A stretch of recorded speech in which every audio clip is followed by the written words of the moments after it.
தமிழக அரசியல் வரலாற்றில் ஓ பன்னீர்செல்வத்தின் பயணம் ஆச்சரியமூட்டக்கூடியது. ஒரு எளிய டீக்கடை உரிமையாளராக தொடங்கி கட்சியின் கிளை செயலராக பணியாற்றி இறுதியில் 3 முறை மாநிலத்தின் முதலமைச்சராக உயர்ந்த அவரது வாழ்க்கை வியக்கத்தக்க ஏற்ற இறக்கங்களை கொண்டது.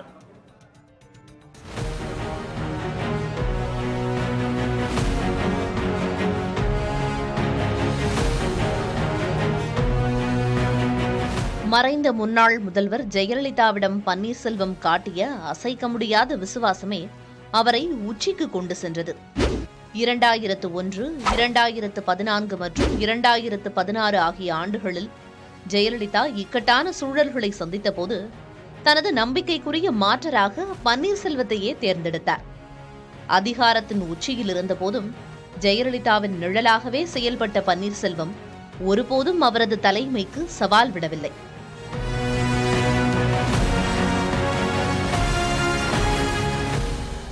ஜெயலலிதா மறைவுக்கு பிறகு அதிமுகவின் ஒற்றை தலைமை பொறுப்பை கைப்பற்றுவதில் பழனிசாமிக்கும் பன்னீர்செல்வத்திற்கும் இடையே கடும் மோதல் வெடித்தது.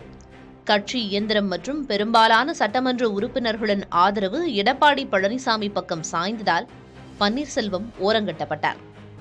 அதிமுகவின் ஒருங்கிணைப்பாளர் பதவியை தக்கவைக்க அவர் நடத்திய சட்ட போராட்டங்களும் பலன் தரவில்லை. கடந்த 2024 மக்களவைத் தேர்தலில் அதிமுக இல்லாத பாஜக தலைமையிலான தேசிய ஜனநாயக கூட்டணியில் ஓபிஎஸ் இணைந்தார். இருப்பினும் தேர்தல் முடிவுகள் அவருக்கு சாதகமாக அமையவில்லை. அதிமுக தொண்டர்கள் மீட்புக் குழுவை தொடங்கி மீண்டும் அதிமுகவில் இணைய தயார் என அவர் சமிஞை கொடுத்த போதிலும் பழனிசாமி அவரை சேர்க்க திட்டவட்டமாக மறுத்துவிட்டார்.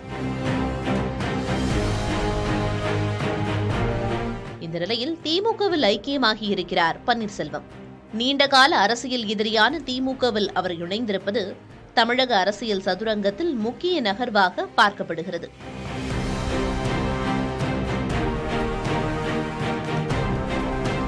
ஒரு காலத்தில் பன்னீர்செல்வத்தை எதிர்த்து போர்க்கொடி தூக்கிய தங்கத்தமிழ்ச்செல்வனும் இப்போது பன்னீர்செல்வமும் ஒரே சின்னத்தின் கீழ் செயல்பட உள்ளனர். இந்த இணைப்பு தென் மாவட்டங்களில் அதிமுகவின் வாக்கு வங்கியை பெரிதும் பாதிக்கும் என கருதப்படுகிறது. பன்னீர்செல்வத்தின் இந்த மாற்றம் வெறும் கட்சி தாவலாக கடந்து போக முடியாது.